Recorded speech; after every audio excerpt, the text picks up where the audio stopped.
बिस्मिल्लाहिर्रहमानिर्रहीम। बिस्मिल्लाहिर्रहमानिर्रहीम। अस्सलाम वालेकुम डियर स्टूडेंट्स। आज का हमारा टॉपिक है we depend on each other and life cycles. लेकिन अगर उससे पहले आप थोड़ा सा रिकॉल कर ले तो हमने लिविंग थिंग्स के कैरेक्टरिस्टिक के बारे में पढ़ा था। उसमें हमने पहले सेल्स के बारे में पढ़ा था कि व्हाट इज सेल। सेल के बारे में हमने पढ़ा था कि cell is the basic structural and functional unit of all living organism.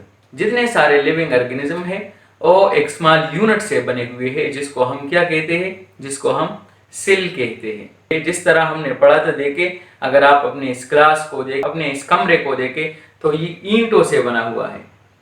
इस तरह हमारे बॉडी जो है या जो दूसरे लिविंग बॉडीज हैं और सेल्स से बने हुए हैं और सेल्स बॉडी में फंक्शन भी करते हैं, तो इसलिए हम कहते हैं कि cell is the basic structural and functional unit of all living organism. फिर अगर आप थोड़ा सा रिकॉल कर ले तो हमने प्लांट सेल्स और एनिमल सेल के बारे में पढ़ा था। एनिमल सेल को देखे तो उसमें अगर हम वैक्यूल्स को देखें तो उसमें बहुत सारे वैक्यूल्स होते हैं, लेकिन वो साइज में स्मॉल होते हैं। उसके मुकाबले में अगर हम प्लांट सेल को देखें तो उसमें सिर्फ एक वैक्यूल होता है और वो साइज में लार्ज होता है। फिर प्लांट सेल में हमने पढ़ा था कि उसमें सेल वॉल होता है, जो कि एनिमल सेल्स में नहीं होता। इस तरह हमने प्लांट सेल में क्लोरोप्लास्ट का जिक्र किया था, जो एनिमल सेल में नहीं होता। अच्छा जी, सेल में हमने सेल मेम्ब्रेन के बारे में पढ़ा था कि सेल का जो आउटर कवरिंग होता है उसको हम क्या कहते हैं, उसको हम सेल मेम्ब्रेन कहते हैं। और ये सेल मेम्ब्रेन सेल को प्रोटेक्ट भी करता है और उसको शेप भी देता है। उसके बाद हमने साइटोप्लाज्म के बारे में पढ़ा था कि साइटोप्लाज्म एक जेली लाइक सब्सटेंस है जो सेल्स को फिल करती है और जितने सारे सेल ऑर्गेनील्स होते हैं वो साइटोप्लाज्म में फ्लोटिंग कर रहे होते हैं। वैक्यूल के बारे में हमने पढ़ा था, जिस तरह अभी हमने पढ़ा कि प्लांट और एनिमल दोनों सेल्स में हमारे पास वैक्यूल्स होती है, लेकिन एनिमल सेल में जो वैक्यूल्स होती है वो तादाद में ज्यादा होती है लेकिन साइज में स्मॉल होते हैं। और प्लांट सेल में अगर हम देखें तो उसमें सिर्फ एक सिंगल वैक्यूल होता है लेकिन वो साइज में लार्ज होता है। क्लोरोप्लास्ट के बारे में हमने पढ़ा था कि प्लांट सेल को अगर हम देखें तो उसमें एक ग्रीन पिगमेंट मौजूद होता है जिसको हम क्लोरोफिल कहते हैं। उस क्लोरोफिल का काम ये होता है कि वो सनलाइट एनर्जी को एब्जॉर्ब करता है और फिर प्लांट उस एनर्जी को फोटोसिंथेसिस में यूज करता है। उसके बाद हमने सेल वॉल के बारे में पढ़ा था कि प्लांट सेल में सेल वॉल होता है जो सेलुलोज से बना हुआ होता है और ये सेल को प्रोटेक्ट भी करता है और उसको शेप भी देता है। फिर हमने पढ़ा था कि जितने सारे लिविंग ऑर्गेनिज्म है हम अपने सराउंडिंग में देखें तो उसके मुख्तलिफ कैरेक्टरिस्टिक है, मुख्तलिफ खुसूसियात है। और खुसूसियात लिविंग थिंग्स को नॉन लिविंग थिंग्स से अलग करती है। हमने मुख्तलिफ खुसूसियात के बारे में पढ़ा था। जितने सारे लिविंग ऑर्गेनिज्म है उनको फूड की जरूरत होती है। फूड की जरूरत इसलिए होती है कि फूड से सारे लिविंग ऑर्गेनिज्म को एनर्जी मिलती है और फिर उस एनर्जी को वो अपने लाइफ प्रोसेस के दौरान यूज करते हैं। एनिमल्स के बारे में हमने पढ़ा था कि एनिमल्स पौधों को खाते हैं और या जो दूसरे एनिमल्स होते हैं उन पर फीड करते हैं, उससे एनिमल्स को एनर्जी मिलती है। प्लांट्स के बारे में हमने पढ़ा था कि उसमें ग्रीन पिगमेंट होता है जिसको हम क्लोरोफिल कहते हैं और क्लोरोफिल सनलाइट एनर्जी को एब्जॉर्ब करता है और वाटर और कार्बन डाइऑक्साइड की मौजूदगी में प्लांट फोटोसिंथेसिस का प्रोसेस करता है और इस तरह वो अपने लिए खुराक तैयार करता है। इसलिए हमने पढ़ा था कि प्लांट्स को हम ऑटोट्रॉफ्स भी कहते हैं। प्लांट्स को हम ऑटोट्रॉफ्स इसलिए कहते हैं क्योंकि वो अपने लिए खुद खुराक तैयार कर सकते हैं। फिर हमने रेस्पिरेशन के बारे में पढ़ा था कि जितने सारे लिविंग थिंग्स हैं और रेस्पिरेशन का प्रोसेस करते हैं। ऑक्सीजन टेक इन करते हैं और कार्बन डाइऑक्साइड को रिलीज करते हैं और जो ऑक्सीजन वो टेक इन करते हैं उनको वो फूड ब्रेकडाउन के लिए इस्तेमाल करते हैं। लिविंग थिंग्स की एक कैरेक्टरिस्टिक ये भी है, एक खुसूसियत ये भी है कि वो मूवमेंट करती है। एनिमल्स को अगर हम देखें तो वो एक जगह से दूसरी जगह मूवमेंट करती है। एनिमल्स को अगर कोई खतरा होता है तो वो एक जगह से दूसरी जगह मूवमेंट करता है। खुराक की तलाश में, पानी की तलाश में वो क्या करता है, एक जगह से दूसरी जगह मूवमेंट करता है। इस मूवमेंट को हम क्या कहते हैं, इसको हम लोकोमोशन कहते हैं। इस तरह अगर हम प्लांट्स को देखें तो प्लांट्स भी मूवमेंट शो करता है, लेकिन इस तरह नहीं जिस तरह एनिमल्स एक जगह से दूसरी जगह मूवमेंट करते हैं। प्लांट्स के सर्टेन पार्ट्स होते हैं जो मूवमेंट शो करते हैं। जिस तरह अगर हम लीव्स को देखें तो वो सनलाइट के डायरेक्शन में मूवमेंट करता है।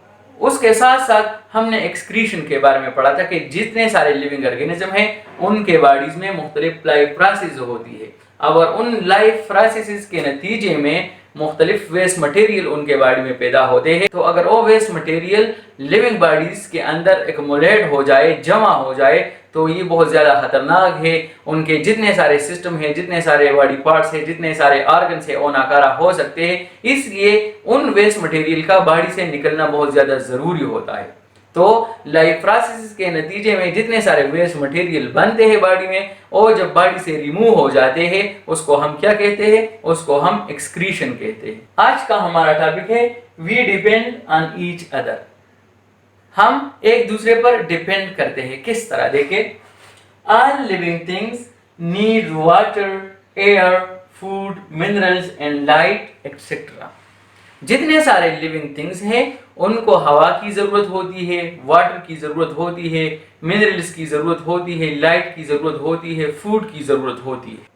अगर हम प्लांट्स को देखें तो प्लांट्स ह्यूमन और एनिमल्स को फूड भी प्रोवाइड करता है और साथ साथ ऑक्सीजन भी प्रोवाइड करता है। जिस तरह अगर हम ह्यूमंस को देखें या जो दूसरे एनिमल्स हैं, तो ऑक्सीजन को टेक इन करते हैं और कार्बन डाइऑक्साइड को रिलीज करते हैं। जो कार्बन डाइऑक्साइड ह्यूमंस और एनिमल्स रिलीज करते हैं, प्लांट्स उस कार्बन डाइऑक्साइड को फोटोसिंथेसिस के दौरान यूज करता है। इस तरह अगर हम देखें तो प्लांट्स हमें ऑक्सीजन देता है और उसके बदले कार्बन डाइऑक्साइड को क्या करता है? यूज करता है in the process of photosynthesis.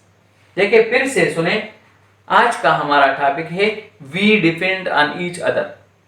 हम जिंदगी गुजारने के लिए एक दूसरे पर डिपेंड करते हैं। जिस तरह अगर हम प्लांट्स और एनिमल्स को देखें तो दोनों को वाटर की भी जरूरत होती है, एयर की जरूरत होती है, मिनरल्स की जरूरत होती है, लाइट की जरूरत होती है। ह्यूमंस और एनिमल्स ऑक्सीजन को इनहेल करते हैं, ऑक्सीजन को टेक इन करते हैं और कार्बन डाइऑक्साइड को रिलीज करते हैं। प्लांट्स उस कार्बन डाइऑक्साइड को यूज करता है in the process of photosynthesis और उसके जरिए अपने लिए खुराक तैयार करता है। इस तरह अगर हम देखें तो प्लांट्स और एनिमल्स एक दूसरे पर इन्हिसार कर रहे हैं। अच्छा जी, उसके बाद है life cycle. All animals pass through various stages in their life. जितने सारे एनिमल्स हैं, प्लांट्स हैं, उनको अगर हम देखें तो वो मुख्तलिफ स्टेजेस से गुजरते हैं, जिसको हम क्या कहते हैं? जिसको हम लाइफ साइकिल कहते हैं। बच्चा पैदा होता है, चल नहीं सकता, लेकिन कुछ सालों बाद वो चलने फिरने के काबिल हो जाता है। फिर कुछ वक्त बाद वो जवान हो जाता है और इस तरह फिर कुछ वक्त बाद वो बूढ़ा हो जाता है। तो इस तरह अगर हम देखें तो छोटा सा बच्चा जिंदगी के मुख्तलिफ स्टेजेस से गुजरता है। अच्छा बच्चों, उसके बाद अगर हम फिश को देखें तो अंडे देती है, उन अंडों से बेबीज निकलते हैं और जब ग्रो हो जाते हैं तो उसको हम फ्राई कहते हैं और फिर जब वो थोड़े से बड़े हो जाते हैं तो उसको हम क्या कहते हैं? एडल्ट कहते हैं। इस तरह अगर हम फ्रॉग को देखें, मेंढक को देखें तो मेंढक अंडे देती है और उन अंडों को हम क्या कहते हैं? फ्रॉग स्पॉन कहते हैं और फिर टेडपोल से एक एडल्ट फ्रॉग बन जाता है। तो ये क्या है? एक लाइफ साइकिल है। फ्रॉग को अगर हम देखें, फिश को अगर हम देखें, ह्यूमन बेबी को देखें तो वो जिंदगी के मुख्तलिफ स्टेजेस से गुजर। देखिए बच्चों, आज हमने पढ़ा कि जितने सारे लिविंग ऑर्गेनिज्म है वो एक दूसरे पर इन्हिसार करते हैं। किस तरह इन्हिसार करते हैं? देखिए, हमने पढ़ा कि जितने सारे प्लांट्स है, एनिमल्स है, उनको water, food, air, shelter, light की जरूरत होती है ना। इस तरह प्लांट्स और एनिमल्स को हम देखें तो एक दूसरे पर इन्हिसार करते हैं। जिस तरह अगर हम एनिमल्स को देखें तो वो फूड के लिए प्लांट्स पर डिपेंड करता है, ऑक्सीजन के लिए प्लांट्स पर डिपेंड करता है। अगर हम ह्यूमंस को देखें, एनिमल्स को देखें तो ऑक्सीजन को इनहेल करते हैं, ऑक्सीजन को टेक इन करते हैं और कार्बन डाइऑक्साइड को रिलीज करते हैं और उस कार्बन डाइऑक्साइड को प्लांट यूज करता है फोटोसिंथेसिस के दौरान और इस तरह वो अपने लिए खुराक तैयार करते हैं। तो अगर हम देखें तो प्लांट्स और एनिमल्स दोनों एक दूसरे पर डिपेंड करते हैं। फिर हमने लाइफ साइकिल के बारे में पढ़ा कि जितने सारे एनिमल्स है, प्लांट्स है, और जिंदगी के मुख्तलिफ स्टेजेस से गुजरते हैं। जिस तरह हमने ह्यूमन बेबी का जिक्र किया कि बच्चा पैदा होता है लेकिन चल नहीं सकता, फिर जब वो थोड़ा सा बड़ा हो जाता है तो वो चलने फिरने के काबिल हो जाता है, फिर कुछ वक्त बाद वो जवान हो जाता है और फिर कुछ वक्त बाद वो बूढ़ा हो जाता है। तो इस तरह अगर हम देखें, ह्यूमन भी जिंदगी के मुख्तलिफ स्टेजेस से गुजरता है। उसके बाद हमने फिश के बारे में पढ़ा कि फिश अंडे देती है, उन अंडों से फिश बेबीज निकलते हैं और वो जब बड़े हो जाते हैं उनको हम फ्राई कहते हैं और फिर उससे एडल्ट फिश बन जाते हैं। अच्छा बच्चों, आज के लिए आपका होमवर्क ये है कि आपने इस क्वेश्चन का आंसर देना है, how living things depend on each other. किस तरह लिविंग थिंग्स एक दूसरे पर डिपेंड करते हैं। आज के लिए इतना ही, इंशाअल्लाह अगले लेक्चर में फिर मुलाकात होगी। तब तक के लिए अल्लाह हाफिज़।